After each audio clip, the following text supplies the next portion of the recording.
That was a huge opportunity for me. I had never edited a movie that big, and I'd never edited a movie that was going to get that was going to be on that many screens.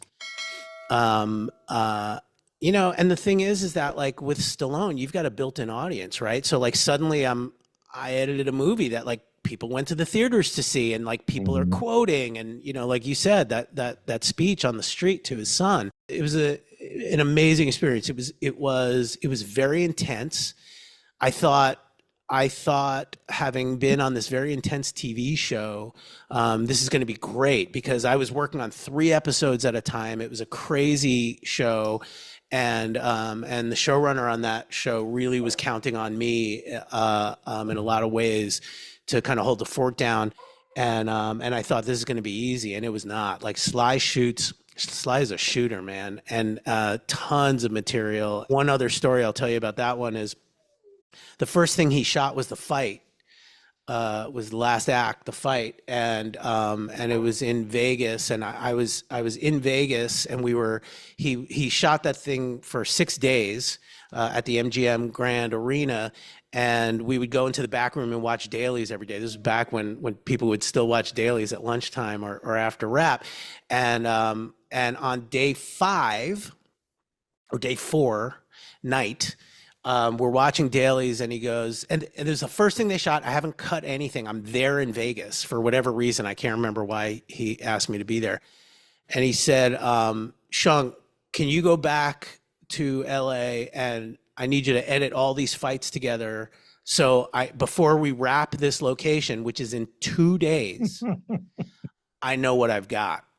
That was one of the scariest things I've ever done. So I ran back to Burbank and just started cutting, fight.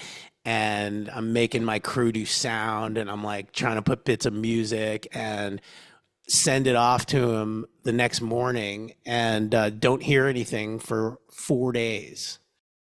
And I thought, that's it. I'm done. My career's over. Turned out he liked it, and he, it's like he liked it a lot, and so that kind of started our creative partnership for a while. And I rarely go back and look at movies that I've edited. I went back and watched that about a year ago, and I was shocked at how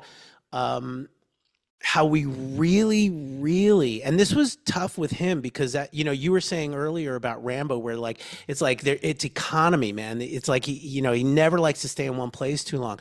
But we really battled that with him on that movie because he wanted it to harken back to the original Rocky. He wanted it to be a beautiful bookend to that series. And I was really glad when I went back and watched it a year ago, like we accomplished that. Like the first act there's tons of dissolves.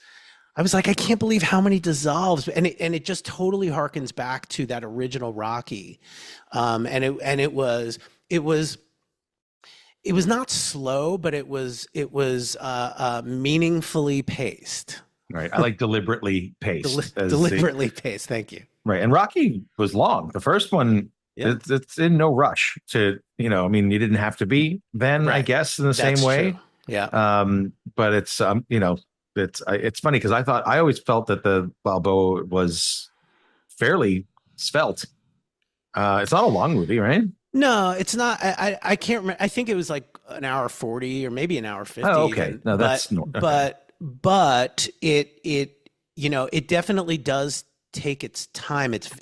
We really played the drama of it, and he allowed that to happen on that one. And in my experience with him, he's never really allowed that a whole lot after that movie.